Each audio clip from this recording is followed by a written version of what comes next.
Java with John, Java with John. Grab a cup of Java and sit on down and have some Java with John.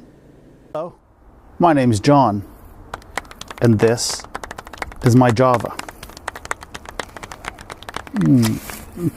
So I'm trying something a little bit different today. I am recording out from my balcony, so let's see how this will turn out. So thank you everyone for your comments on my last Java with John on my Power of Words. I received one, let's say message / text that the power of apology, about the power of apology. It's very, very powerful. In fact, it's used by a psychologist, I believe it was. Her name is Angela. I can't remember the last name, but she uses it in some of her techniques, even to have a person that's hurt someone be able to apologize to the person, even if the offender, let's call, isn't there. The counselor / psychologist will take on that role.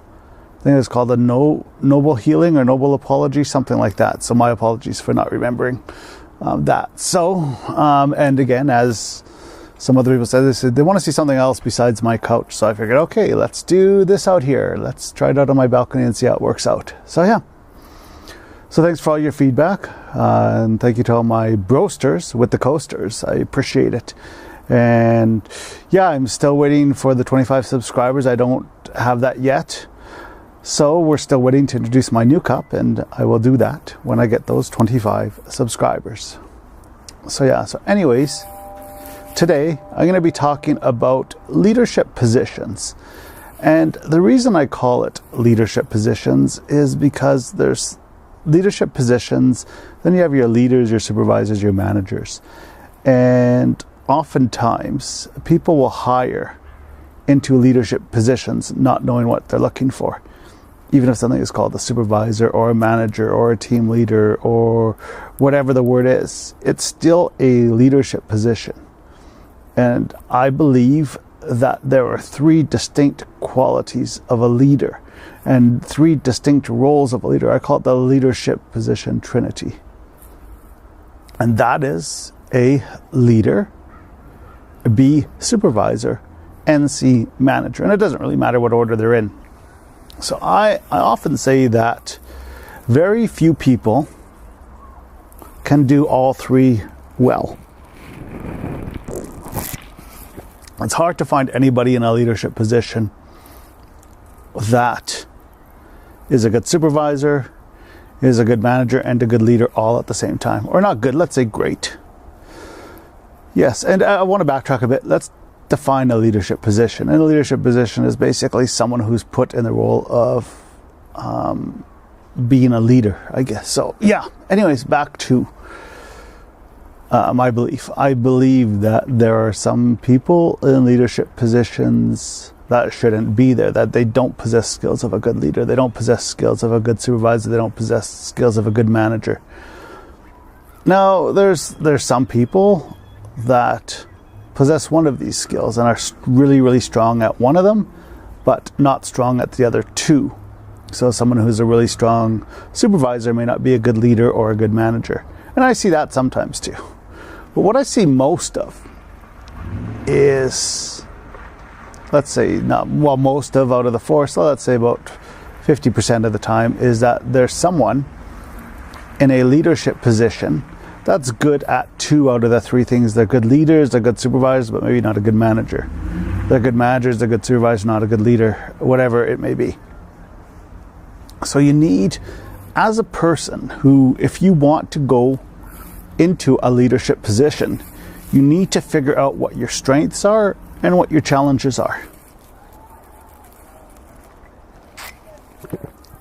Some ways to figure that out. Well, first off, you have to say, what do I like? Why? Again, what's my motive for becoming a leader? Again, go back to the motive thing. What's my motive for applying for this position? Do I enjoy leading? Am I a visionary? Am I a person that likes to point people in the right direction? Am I a person that likes to hammer out the philosophy, to hammer out the vision, to hammer out the direction of the team? Or my supervisor, do I like those interpersonal relationships? Do I like helping people grow? Do I like utilizing my staff's strengths while supporting them and working through their challenges? Do I enjoy that aspect of the leadership position? Or do I like to manage? Do I like to plan things? Am I a planner? Am I an organizer? Do I like to, develop, forms? Do I like to develop, a meeting minute guidelines? Do I like to develop guidelines for other things? Do I like to book people into workshops? So you have to figure out what your strengths are and what you enjoy doing. What the organization / company needs to figure out when they're hiring is, what do they need in that leadership position? Do they need a strong leader? Do they need a strong manager? Or do they need a strong supervisor? Because if you don't know what you're looking for, it's going to be really hard. Again, it's going to be really hard to figure out what you want to hire. Sorry, that honk just distracted me. Anyways, so for example, if you need someone to motivate the team that you're hiring them into, if you need someone that's going to find and give, that vision, that direction, that philosophy for the team, then you might want to hire someone with strong leadership skills. If you're looking for that person to supervise staff because the staff don't maybe have direction, maybe they're challenged in a lot of areas and they need someone there to utilize that team in the best way possible, and perhaps even working on performance issues, etc., then you're going to want a supervisor. And if you need someone to the team is pretty good, they have a good direction, they have some strengths, they know how to utilize each other's strengths, and maybe you need a manager because maybe they don't have that planning stuff, that organizational stuff down pat, and maybe you need a strong manager for that team. But it's really important, managers, directors, vice presidents, COOs, whatever your title is, HR, when you're going into interview, you need to know what you're looking for. Because if you don't know what you're looking for, you could hire the wrong person. So that's pretty much what, I want to get into the whole what makes a good leader, what makes a good supervisor, what makes a good manager. And those I wanted to tackle separately. So I just want to leave you with a couple questions. If you are that person who wants to take on that leadership position, again, what do you like to do? What motivates you in your job? What is your goal when you're obtaining that leadership position? Where do you see yourself 2 years, 3 years, 4 years down the road? Right?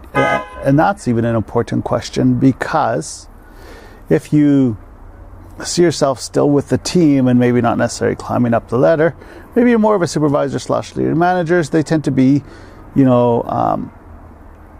highly sought at in higher positions, which is, again, not necessarily, I guess, whatever works for the company, whatever works for the dynamics of the group that's being hired for. So just think about your goals. Think about your strengths, but most importantly, think about what entices you to that leadership position. Think about what drives you there. And the last thing, another last thing I want to say is, if you know the team you're applying for, because sometimes there's internal hires, etc., are you the right fit? Just because you were good as a person on the team, it doesn't mean you can't take on other leadership roles, because you can, even if you're not in a leadership position, you can still take on other leadership roles. And the other thing is, if you're not appropriate for that team to be a leader because maybe they need a manager and you're more of a supervisor, is it fair to yourself? And is it fair to the team for you to apply for that position?